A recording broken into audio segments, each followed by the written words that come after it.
The courtroom was buzzing with anticipation as the trial began, the air thick with tension and the weight of injustice that hung over the defendant Malik Thomas, a young black man accused of a crime he couldn't remember committing. In the eyes of the law, he was already guilty. The evidence stacked against him appeared undeniable. His lawyer, Tyrone Williams, a sharp and determined black attorney, stood at the back of the courtroom, observing every detail with a calm demeanor, his mind already working overtime as he studied the faces of the jury. The prosecutor was a man named Samuel Hayes, who had built his career on winning cases like this one. Cases that seemed impossible to lose. Malik's case was no different. The prosecutor stood confidently at the front of the room, ready to present what seemed like an airtight case against Malik. The courtroom was packed with people eager to witness the trial unfold. But Tyrone's focus was solely on the task ahead. He had spent weeks preparing for this moment, and he knew the stakes were high, not just for Malik, but for the very fabric of the justice system itself. As the trial began, Tyrone's first step was to assess the evidence presented by the prosecution, which was damning. On its surface, photographs of the crime scene showing Malik's fingerprints on a weapon found at the location, witness statements that seemed to confirm his presence at the scene. But Tyrone knew better than to take things at face value. He was aware that appearances could be deceiving, and that there was always more to the story than what the prosecution wanted people to believe. The prosecution's case was built on circumstantial evidence and assumptions, but Tyrone believed there was something more, something hidden beneath the surface that could set Malik free. The judge called the court to order, and the prosecutor, Samuel Hayes, began his opening statement with a confident tone, painting Malik as a cold and calculating criminal who had committed a heinous act without remorse. Tyrone sat still, listening intently to the words that flowed from Hayes' mouth, but he didn't flinch. He knew that the prosecutor's story was only one side of the truth, and that he would soon expose the cracks in their case. When the prosecutor finished, Tyrone stood up slowly and walked toward the defense table. His presence alone was enough to silence the room. He wasn't an experienced lawyer with years of high-profile cases under his belt, but he had something far more valuable. He had the truth, and he was determined to make sure that it was heard loud and clear. Tyrone addressed the court with a calm and steady voice, letting the words hang in the air. As he began to make his case for Malik's innocence, he spoke not just as a lawyer, but as someone who understood the deep-rooted prejudice that often clouded the judgment of the system. He reminded the jury that Malik was not a criminal, but a man wrongfully accused of a crime he had no part in. And as Tyrone spoke, he could feel the eyes of the jury on him. Every word he said was measured, every point he made was deliberate. He knew that the road ahead would be difficult, but he also knew that there was a chance to expose the truth, and that was all he needed to fight with everything he had. Malik's fate seemed sealed from the start. As the prosecutor, Samuel Hayes, began laying out his case with all the confidence of someone who believed he had already won the trial. The jury listened intently as Hayes detailed the crime scene and the evidence that seemed to connect Malik to the violent act. The photographs shown on the screen were clear enough. Malik's fingerprints were found on the weapon, a handgun recovered from the scene of the crime. The witnesses spoke of seeing a man matching Malik's description fleeing the area right after the shots rang out. Malik's face was portrayed as cold and indifferent to the tragedy that had occurred. But despite the strength of the prosecutor's argument, Tyrone knew better. He knew that appearances could be deceiving, that the evidence presented didn't tell the whole story. Tyrone sat quietly at the defense table, watching every move, every word with a sharp focus. He had spent days combing through the police reports and evidence, hoping to find something that didn't add up. He wasn't looking for a loophole, he was looking for the truth, and he was determined to find it no matter what it took. The prosecution's case was built on circumstantial evidence and witness testimony that seemed reliable at first glance, but Tyrone knew that such things could be manipulated or misinterpreted over time. It was his job to find those small inconsistencies, those cracks in the facade, and he was confident he would uncover them as the trial progressed. The courtroom was still as Hayes continued to present his argument with a sense of finality. He spoke of Malik's supposed motive, his history with the victim, and the way everything seemed to align against him. The defendant was presented as a person driven by anger and vengeance, but Tyrone saw things differently. He knew that the motive presented by the prosecution was weak, and based on speculation, not fact. There was no solid evidence to prove that Malik had any connection to the victim beyond what the prosecution had conjured up in their narrative, and it was this gap that Tyrone was going to exploit. When Hayes finally finished his presentation, Tyrone rose to his feet. The room seemed to hold its breath as he made his way to the center of the courtroom. His eyes scanned the jury as he took a moment to collect his thoughts. He could feel the weight of the moment pressing on him. The pressure was real, but he had prepared for this. He had lived for this. He knew that he had one shot to plant the seeds of doubt in the minds of the jurors, and he was ready to take it. Tyrone began speaking slowly, at first his voice calm and deliberate, but with each word his conviction grew stronger. He addressed the jury directly, reminding them that the law was about truth and justice, not assumptions or biases. He pointed out that the evidence against Malik was not as clear-cut as the prosecution had claimed, that it was based on circumstantial links that could have been easily manipulated or even fabricated over time. He spoke about the flaws in the investigation and how the police had rushed to close the case, rather than taking the time to properly investigate the truth. Tyrone made it clear that this case was not about a guilty man trying to escape justice, but about an innocent person being wrongfully accused. And if they didn't take the time to examine every piece of evidence carefully, then the real culprit might never be found. Tyrone's words echoed in the courtroom as he made his case for Malik's innocence, his voice steady but filled with the urgency of someone who knew that a single moment could change everything for his client. He had already started to plant seeds of doubt in the minds of the jury, but now he had to back up his claims with evidence. He turned his attention to the lead detective in the case, Detective Richard Allen, the officer who had conducted the investigation and ultimately made the arrest. Tyrone knew that Allen's testimony would be crucial to the prosecution's case, so he needed to break it down piece by piece.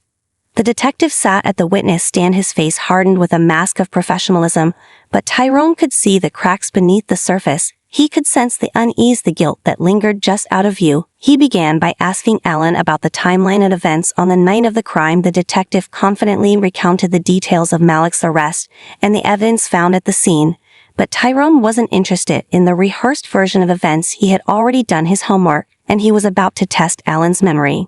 Tyrone asked about the specific location where the weapon was found. Allen explained that it had been discovered just a few feet from where Malik had been apprehended, but Tyrone pressed further, asking how certain Allen was that the weapon had been in the same position when Malik was initially approached. The detective hesitated for a moment, his eyes darting to the prosecution before he gave a vague answer that didn't quite align with the timeline he had previously provided.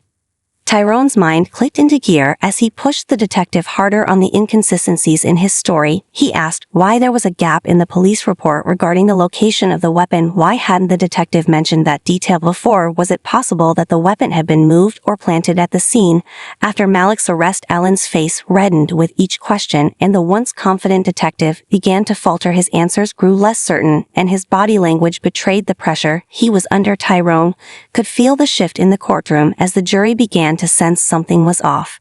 Tyrone wasn't finished yet. He shifted gears and asked Allen about the procedure followed during Malik's arrest and the collection of evidence. He asked how the crime scene had been secured and whether there were any other potential witnesses or pieces of evidence that had been overlooked. Allen's answers were vague and evasive as he struggled to maintain control of the narrative. Tyrone continued to press him on every detail, challenging his recollection of the events and exposing how poorly the investigation had been handled at every turn. As the detective stumbled through his testimony, Tyrone knew that this was the moment he had been waiting for. He had already shown the jury that there were serious flaws in the prosecution's case. Now, he needed to go for the kill. He had the tools to do it, but he needed the right opportunity to strike, and he was determined to make sure that when he did, the jury would have no choice but to see the truth for what it was. Tyrone could feel the tension building as Detective Allen stumbled over his own words. Each question seemed to peel back another layer of dishonesty beneath the surface. Tyrone wasn't content with simply making the detective uncomfortable. He needed to expose the truth in a way that would leave no room for doubt. He glanced at the jury and could see the subtle shift in their expressions as they began to question the reliability of the evidence they had just seen. Tyrone moved in for the next blow, his voice steady as he asked Allen about the sequence of events surrounding Malik's arrest, specifically about the timing and the procedures that had been followed during the search. Tyrone already knew that the evidence had been mishandled. He had spent hours reviewing the police records and knew there were discrepancies between what had been reported and what had actually occurred, but it was one thing to know the truth and another to force someone to admit it under oath. He asked Allen whether there had been any mention of Malik being detained in the back of a patrol car for an extended period before the weapon was supposedly discovered. Allen hesitated, his eyes shifting as if looking for a way out of this trap, but Tyrone pressed on. The detective's version of events didn't account for the time Malik had been held before the so-called discovery of the weapon, and the timeline didn't match up with the body cam footage that Tyrone had already reviewed.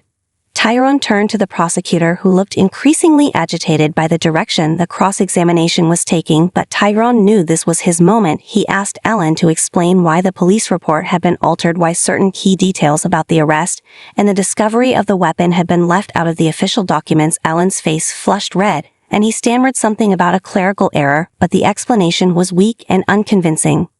The courtroom was growing tense as Tyrone continued to peel away at the detective's credibility. He could feel the eyes of the jury on him now. They were no longer looking at him as the defendant's lawyer. They were looking at him as someone who was exposing a dangerous truth, one that had been hidden for far too long. Tyrone's questions became sharper and more direct as he pushed Alan into a corner. Each answer the detective gave only seemed to dig him deeper into the hole that Tyrone had expertly crafted. Tyrone's voice rang out in the quiet courtroom as he asked Alan one final question about the integrity of the evidence that had been presented. The detective hesitated for a moment before answering in a way that only deepened the suspicion surrounding his actions. He had already revealed enough through his own words to raise serious questions about the investigation, and Tyrone knew it was only a matter of time before the jury would realize that the case against Malik was built on lies. The prosecutor shot a quick glance at the judge as if hoping for some sort of intervention, but Tyrone wasn't done yet. He had already made his point, and now it was time to drive it home. He knew that the detective had just made a critical mistake that could unravel the entire case, and he wasn't going to let it slip away. With one final push, Tyrone would expose the truth to the jury and bring the corrupt police officer's actions to light once and for all. The tension in the courtroom was palpable as Tyrone prepared to make his next move. The jury was visibly unsettled by the inconsistencies in Detective Allen's testimony, and Tyrone could feel the shift in the air. They were beginning to question the very foundation of the prosecution's case. With the detective's credibility in tatters, Tyrone knew it was time to take a calculated risk. He turned to the judge and requested a brief recess to review the evidence he had gathered. This request was granted, and for a few moments the courtroom fell silent, but Tyrone knew that every second counted and the truth was within reach. During the recess, Tyrone reviewed his notes once more, checking and double-checking the body cam footage that had been recorded on the night of Malik's arrest. This footage was critical. He had already seen the damning moments where Detective Allen had been seen planting the weapon near Malik's feet just moments before the arrest had been made. It was clear evidence of tampering with the crime scene, and Tyrone had every intention of showing it to the jury, but he needed to wait for the right moment when he would have the full attention of the room. When the recess ended, Tyrone returned to his position with a quiet confidence. He had his ammunition now, and he was going to use it to obliterate the case against Malik. He stood before the jury with a quiet intensity and addressed the court. He thanked the judge for allowing the brief pause to review the evidence, and then he turned his attention to Detective Allen, who now looked visibly uncomfortable. As the focus shifted back to him, Tyrone could see the sweat forming on Allen's brow as he prepared to drop the bombshell. Tyrone slowly walked to the screen and with a single motion clicked the remote to play the body cam footage of the night in question. The footage appeared on the screen showing a view of the crime scene and the police officers surrounding Malik, but then the camera angle shifted to reveal Detective Allen stepping into view. His movements deliberate and calculated. The video showed him placing the weapon on the ground near Malik's feet just moments before the officers rushed to arrest him. Tyrone paused the footage for a moment, letting the image sink in as the room held its collective breath. Tyrone turned to face the jury and then to the prosecutor, who had gone pale in the face of this revelation. The evidence was undeniable. There was no explanation for what the jury had just witnessed, no way to deny that the detective had tampered with the crime scene and planted evidence to frame Malik for a crime he did not commit. The weight of the moment hung in the air, and Tyrone knew that this was the turning point in the trial. The room erupted into chaos as the prosecutor attempted to object, but it was clear to everyone that the case had taken an irreversible turn. Detective Allen's credibility had been shattered, and with it the entire case against Malik. The prosecutor tried to regain control of the situation, but it was too late. The damage had been done. Tyrone remained calm as the courtroom settled into a stunned silence, and he knew that Malik's innocence was now within reach. The evidence had spoken for itself, and the truth was no longer something that could be ignored. The judge called for order, and the prosecutor's objections fell on deaf ears. Tyrone had done what no one had expected. He had exposed the corruption within the police department, using their own evidence against them, and as the courtroom absorbed the impact of what had just unfolded, Tyrone could feel a sense of victory rising within him. He had fought for his client and had uncovered a scandal that would change the course of this case forever. The courtroom was in an uproar as the judge struggled to regain control after Tyrone's shocking revelation. The prosecutor, Samuel Hayes, was visibly flustered, his face red with anger and frustration as he tried to object to the body cam footage that had just been played. But Tyrone remained calm, his eyes steady as he watched the prosecutor squirm. He had no intention of letting the momentum slip away. Now that the truth had been exposed to the jury, Tyrone knew that the power of the moment was undeniable, and it was his job to make sure that the jury understood the full extent of the police corruption they were witnessing. The judge banged his gavel, demanding silence in the courtroom, but the murmurs of disbelief continued to echo through the room as everyone tried to process what had just happened. The prosecutor was quick to argue that the footage could have been manipulated or tampered with, but Tyrone wasn't having it. He stood tall and addressed the court without hesitation, pointing out that the video came directly from the police's own body cam footage, and that there was no denying what they had just seen. Detective Allen had planted the weapon at the scene, and that was a fact that could not be disputed. Tyrone could feel the momentum shift in his favor as the jury leaned forward, their eyes fixed on him. He continued his argument with precision and conviction, explaining that the entire case against Malik had been built on lies and manipulation by a corrupt police force whose actions were now exposed for all to see. With each passing word, Tyrone painted a picture of a system that was designed to protect itself at the expense of innocent lives, a system that was willing to destroy someone like Malik to cover up its own mistakes. As Tyrone spoke, he could see the jury reacting. The expressions on their faces changed from skepticism to disbelief to anger. They were beginning to understand the magnitude of the corruption that had been perpetrated against Malik and against others who had been wrongfully convicted over the years. Tyrone knew that he had reached them, that the seed of doubt had been planted in their minds, and there was no going back. The prosecutor tried to regain control of the situation, but his words fell flat against the overwhelming evidence that Tyrone had laid out in front of the jury. Hayes attempted to question the validity of the body cam footage and suggested that it could have been fabricated, but Tyrone was ready for that too. He had anticipated every possible objection and had prepared for each one with meticulous care. He reminded the court that the footage had been retrieved directly from the police department's own files, and that it had not been altered in any way. He pointed out that the video had been authenticated by independent experts who had confirmed its validity. Tyrone's calm demeanor in the face of the prosecutor's blustering was a testament to his preparation and his unshakable belief in Malik's innocence. The prosecutor's objections were weak, and his confidence began to fade as he realized that he was losing control of the case. The jury was no longer listening to him. They were focused on the truth that had been revealed, and the more Tyrone spoke, the clearer it became that Malik had been framed by a corrupt system that was more interested in protecting its own than in delivering justice. Tyrone glanced at Malik, who sat quietly at the defense table, his face a mixture of relief and disbelief. The truth was finally out, and there was no turning back now. The tide had shifted in their favor, and Tyrone was determined to see it through to the end. Tyrone felt a surge of confidence as the prosecutor continued to flounder in the face of overwhelming evidence. His eyes met Malik's across the courtroom, and for the first time in weeks, he saw a glimmer of hope in his client's expression. Tyrone knew that they were winning, but he couldn't let up now. There was still more to uncover, and he had every intention of exposing the full extent of the corruption that had been at play all along. With the body cam footage now making its impact, Tyrone knew he had to solidify the case against the corrupt officers and show the jury that the conspiracy was larger than just a single rogue detective. He turned to the judge and requested permission to call a surprise witness, someone who could speak to the inner workings of the police department and expose the culture of misconduct that had allowed this to happen. The judge granted the request, and Tyrone wasted no time in calling Officer Jennifer Clark to the stand.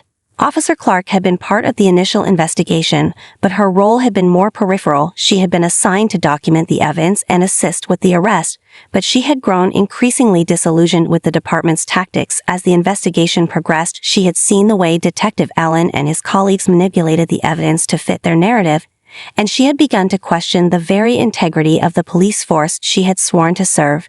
When Officer Clark took the stand, she was visibly nervous, but there was an undeniable courage in her eyes as she faced the jury. Her testimony was a quiet bombshell as she spoke about the pressure she had felt from her fellow officers to falsify reports and plant evidence in order to ensure that Malik would be convicted. She detailed how she had witnessed Detective Allen and other officers discussing how to frame Malik for a crime he hadn't committed.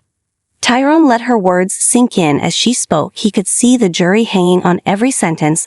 The once heroic image of the police officers had been shattered, and the truth was unfolding piece by piece. Officer Clark spoke of the conversations she overheard about fabricating witness testimony and doctoring evidence to ensure a conviction. The prosecution tried to object, but the judge overruled them and allowed her to continue.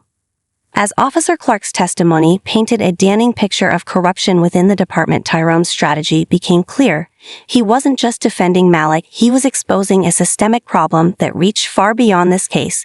This was about justice and accountability for the countless others who had been wronged by a system that operated under the assumption that the police could do no wrong. The fact that Officer Clark was willing to come forward despite the potential consequences for her career showed just how deeply the rot had spread through the force.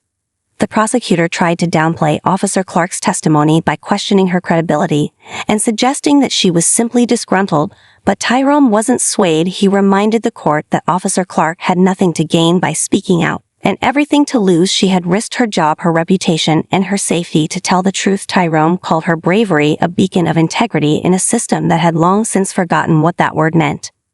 As Officer Clark finished her testimony, the room was silent. Tyrone could feel the weight of her words settling over the courtroom. The jury no longer looked at the police in the same way. The lies had been exposed, and the corruption within the department was now undeniable. Tyrone glanced at Malik again, who was sitting straighter in his seat, his shoulders less tense. The truth was out, and with every word spoken by Officer Clark, the chances of Malik being acquitted grew stronger. The courtroom was thick with tension as Officer Clark's testimony hung in the air. The impact of her words was undeniable. The jury's eyes were wide with disbelief, and as Tyrone turned to face them, he could see that they were no longer just passively listening, they were actively processing the gravity of what had been exposed. This wasn't just about one corrupt officer or one bad case. This was about a system that had allowed such misconduct to happen unchecked for far too long, and Tyrone knew that the ripple effect of this trial would be felt far beyond this courtroom. The prosecutor, Samuel Hayes, was visibly shaken by the turn of events. His usual confidence had been replaced with desperation as he fumbled through his notes trying to find a way to counter Officer Clark's testimony. But there was no easy way out of this. Tyrone had carefully constructed his case, and the evidence was clear. The system had failed Malik and countless others who had fallen victim to the same pattern of abuse and manipulation. Tyrone turned his attention back to the judge and calmly requested the opportunity to present additional evidence to further demonstrate the scope of the corruption within the police department. He knew that the jury needed to see just how far this went, how deeply the rot had spread, and he was determined to ensure that the full truth would come to light with every piece of evidence presented. The case against the police grew stronger, and the case for Malik's innocence became more irrefutable. The judge allowed Tyrone to proceed, and Tyrone called upon another witness, this time a former detective who had been a part of the force but had left after growing disillusioned with the department's practices. Detective Michael Turner had worked with Allen in the past, and he too had witnessed the manipulation of evidence and the coercion of witnesses. But unlike Officer Clark, Turner had left the force before he could become involved in the more serious corruption. He had seen too much and had ultimately chosen to leave rather than turn a blind eye to the misconduct. Detective Turner's testimony was just as powerful as Officer Clark's, his voice calm but steady as he spoke about the tactics used by Detective Allen and other officers to force confessions, fabricate evidence, and pressure witnesses into giving false testimony. He spoke about the systemic corruption that had become so ingrained in the department that those who tried to do the right thing were either silenced or forced out. Turner's words reinforced everything that Tyrone had been trying to show the jury. The entire police force had been complicit in covering up the truth to protect their own. As Turner spoke, Tyrone couldn't help but notice the reactions of the jury. They were visibly disturbed by what they were hearing, and Tyrone knew that they were beginning to see the bigger picture. This wasn't just about Malik's case anymore. This was about a broken system that needed to be fixed, the system that had allowed innocent people to be punished while the real criminals walked free. Tyrone returned to his seat for a moment to collect his thoughts. He had done everything he could to show the jury the truth. Now it was up to them to make the right decision. The weight of the case was heavy on his shoulders, but he knew that they had come too far to back down now. As Detective Turner finished his testimony and the room fell into an eerie silence, Tyrone allowed himself a brief moment of satisfaction. They had fought for the truth and exposed the corruption that had once seemed untouchable, but the trial wasn't over yet, and Tyrone knew that the final stretch would require all of his focus and skill to bring it home for Malik. As Detective Turner concluded his testimony, Tyrone could feel the room shift. Once again, the jury's faces were no longer uncertain, they were resolute. Their expressions had transformed from shock to outrage as they processed the weight of what had been revealed. The police department's internal corruption was no longer a distant accusation or a vague suspicion, it was a concrete reality, and Tyrone knew that this revelation had done more than just expose a flawed investigation, it had shattered the trust the public had placed in the system itself. Tyrone glanced at the prosecutor Samuel Hayes, who sat slumped in his chair, his face pale with frustration and fear. Hayes had tried every tactic to undermine Tyrone's case, but now he was powerless in the face of the overwhelming evidence. It was clear that the defense had won the battle for the truth, but the question remained, how would the jury respond to this bombshell, and would they be able to make the right choice when the time came? Tyrone wasn't about to let up, though. He knew that this was the pivotal moment of the trial. The final act of this courtroom drama was rapidly approaching, and he needed to ensure that the jury understood the full extent of what had happened here, not just in terms of the legal ramifications, but in terms of the human cost of this miscarriage of justice. He stood up and made his way to the podium, his eyes sweeping over the jury as he prepared to deliver his closing argument. With calm authority, he began his summation, reminding the jury of the facts that had been laid out before them: the body cam footage of Detective Allen planting evidence, the testimony of Officer Clark and Detective Turner, the pattern of corruption within the police force that had been uncovered step by step. Each revelation had led them closer to the undeniable truth that Malik was innocent, that he had been framed by officers who had abandoned their duty to serve and protect.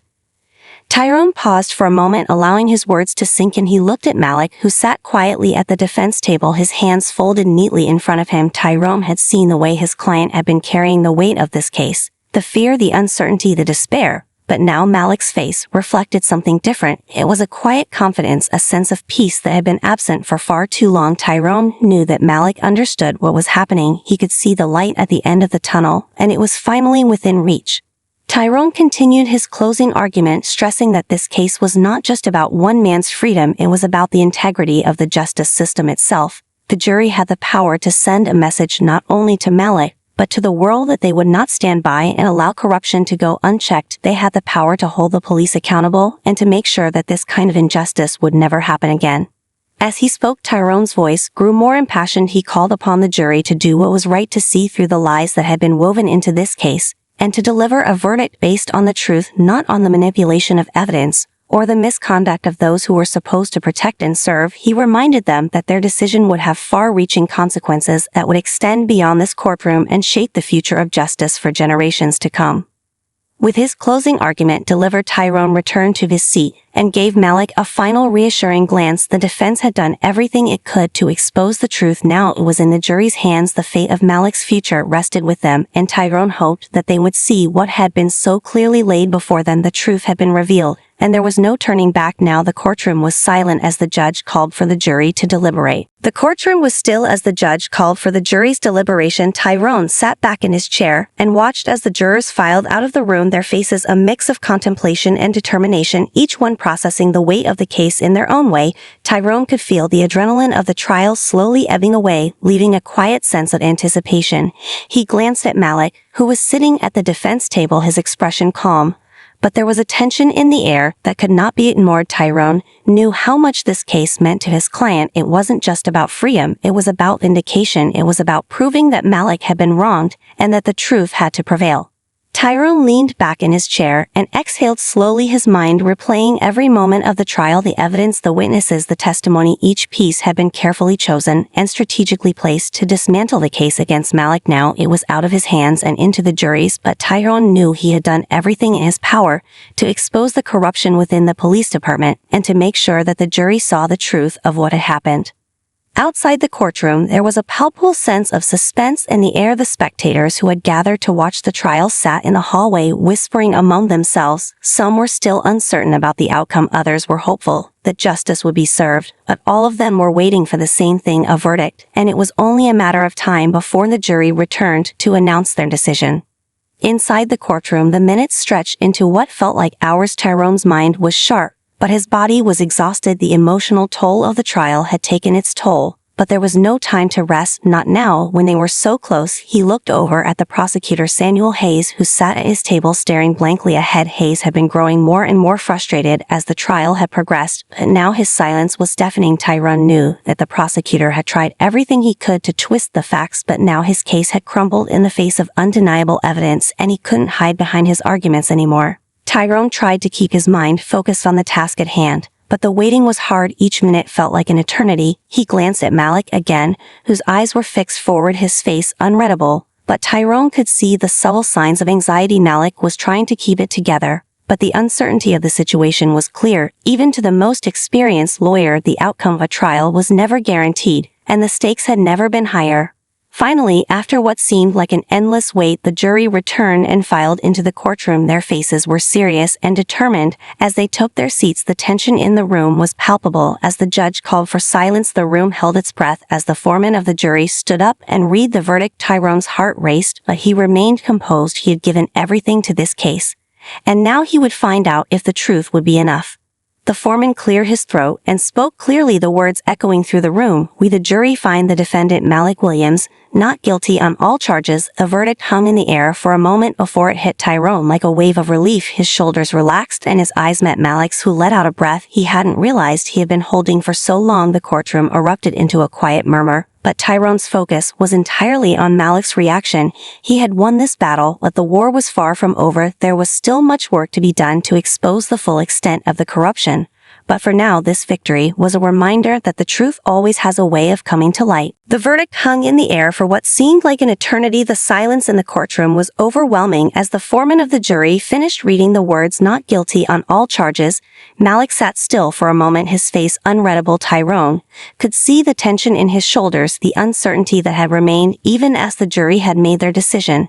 And then, as the truth of the verdict settled in, Malik's face softened, his eyes welled with emotion, but he remained composed. Tyrone allowed himself a brief moment of satisfaction before his attention turned to the next steps.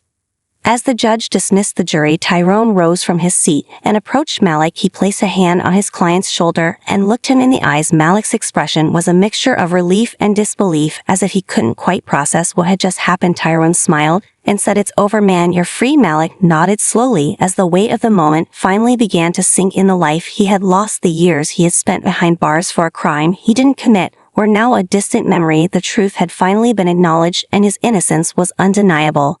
Tyrone turned to the rest of the courtroom, where the prosecutor, Samuel Hayes, stood looking defeated. His eyes narrowed in frustration as he gathered his things. There was no fight left in him. His case had fallen apart piece by piece, and the truth had risen to the surface. But Tyrone didn't feel a sense of victory over Hayes. There was no triumph in watching a man lose his case. Tyrone's focus had always been on justice for Malik and exposing the deep corruption that had allowed this to happen to him. The reporters outside the courtroom were eager to get their statements from Tyrone, but he didn't have much to say. Not yet. He had a client to check on and a corrupt police department to hold accountable. The media frenzy would come later. For now, Tyrone knew that his work was far from finished. As they stepped outside the courthouse, the cool air hit Tyrone's face, and he inhaled deeply, taking in the moment of peace for the first time in weeks. He could feel the weight of the case lifting off his shoulders, but he knew that this victory was just the beginning of a much larger battle. Malik turned to him and said, "Thanks, man, for believing in me, for not giving up." Tyrone met his gaze with a firm nod and replied, "I didn't just believe in you. I knew the truth would come out. The fight isn't over yet, but today we've won something." Malik's smile was small but genuine, and for the first time in a long while he seemed free. He seemed like the man he was before the lies had taken everything from him. The two men stood there for a moment, taking in the significance of what had just transpired. The battle against the corruption within the police force had only just begun, but this victory would serve as a foundation for the fight ahead. Tyrone knew there would be more hurdles ahead. The city's police department was powerful and entrenched, and there would be resistance, but for now he allowed himself to savor the win. Malik was free, and the world was about to hear the story of how a determined lawyer and a brave whistleblower had exposed the truth. He looked up at the sky and knew that this was only the beginning of the real fight for justice. In the days following the verdict, Tyrone couldn't escape the sense that this victory was only a small part of a much larger fight for justice. The media had exploded with stories about the case and the revelations that had come to light, but Tyrone knew that the real work was just beginning. The corrupt officers who had framed Malik were still out there, and their actions had not gone unpunished yet. There were still many layers of this story that had not been told, and the system that allowed it all to happen remained intact.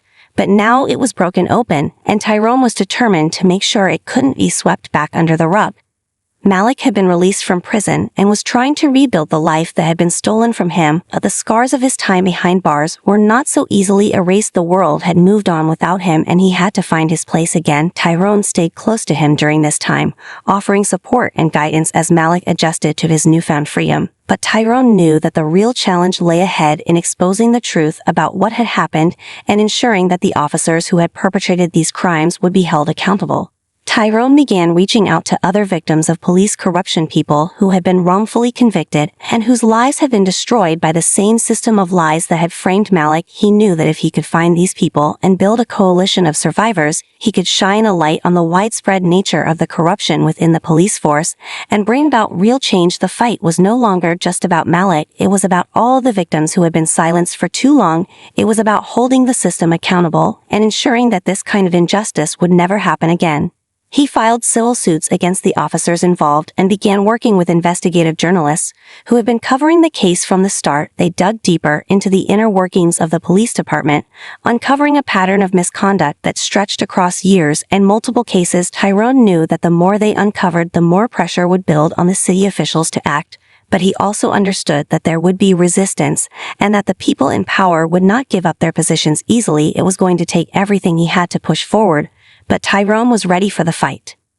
Meanwhile, the public's perception of the police had shifted dramatically. Stories of corruption and misconduct had made headlines, and the police department could no longer hide behind its image of trust and authority. People were beginning to question the system and demanding accountability, and Tyrone was at the forefront of this movement. He had become a symbol of resistance to police corruption, and he knew that his role in this fight was only just beginning. As the days passed, Tyrone remained focused on his goal, bringing justice to those who had been wronged by the police system. He also took moments to check in on Malik, making sure that his client was adjusting to life outside of prison. Tyrone knew that Malik had a long road ahead of him, but he also knew that he was a survivor. He had endured unimaginable hardship and had come out the other side stronger, and now he had the chance to build a life that was truly his. In the end, the fight was not just about bringing down corrupt officers, it was about changing the system itself, ensuring that justice would no longer be something that was only accessible to the powerful. It was about ensuring that people like Malik, who had been wrongly accused and wrongfully imprisoned, would have a voice, and that their stories would be heard. Tyrone knew the road ahead would be long, but the victory in the courtroom had sparked a fire that could not be extinguished, and he was prepared to carry that flame forward no matter what it took. As the weeks went by, Tyrone continued to fight for justice with an unwavering determination. He knew that the case against the corrupt officers was far from over, but he also understood that what they had accomplished already was monumental. Malik had been freed from prison, the truth had come to light, and the public had started to question the system that had allowed this to happen. The courtroom battle was won, but the war against police corruption was just beginning. Tyrone watched as Malik began to rebuild his life piece by piece. The man who had been wrongfully imprisoned for years was now free to pursue a future that had seemed impossible just months before. But it wasn't easy for Malik. The scars of his time behind bars were not only physical but emotional, and it would take time for him to adjust to a world that had moved on without him. But Tyrone stood by him every step of the way, offering support and guidance whenever it was needed. They became a team not just in the fight for Malik's freedom, but in the larger battle for justice. Tyrone reached out to others who had suffered under the same corrupt system and began to form a coalition of survivors. Each person had their own story to tell, their own fight for justice, but together they were a force that could not be ignored. Tyrone used his influence to bring attention to their cases, to expose the deep-rooted corruption within the police force, and to hold the powerful accountable. The press had latched onto the story of Malik's wrongful conviction and the subsequent revelations of police misconduct. The media painted Tyrone as a hero, a champion of the people. But Tyrone didn't see it that way. He knew that this was bigger than any one person. This was about changing the system this was about ensuring that what happened to Malik didn't happen to anyone else, and that the corrupt officers who thought they could get away with destroying lives would face the consequences of their actions. There were many battles left to fight, and Tyrone knew it wouldn't be easy. He faced pushback from the police union, city officials, and even some of his own colleagues who were wary of the implications of his work, but he didn't back down. With every piece of evidence that was uncovered, every new victim who came forward, and every new story that was shared, Tyrone felt more emboldened. He knew that the truth had a power all its own, and that the more they exposed, the more pressure would mount on those in power to make real change. And so the fight continued, Tyrone and Malik side by side, working tirelessly to bring justice to those who had been wronged, to ensure that the police would be held accountable for their actions, and to make sure that no one else would have to suffer the way Malik had suffered. The fight was not just about righting the wrongs of the past, but about creating a future where justice wasn't just an ideal, but a reality for everyone. As Tyrone looked at Malik one last time before they headed out of the courtroom, he saw the man who had once been lost and broken now standing tall, ready to face the world with a newfound strength. The fight was far from over, but it had begun with them, and Tyrone knew that together they had the power to change everything.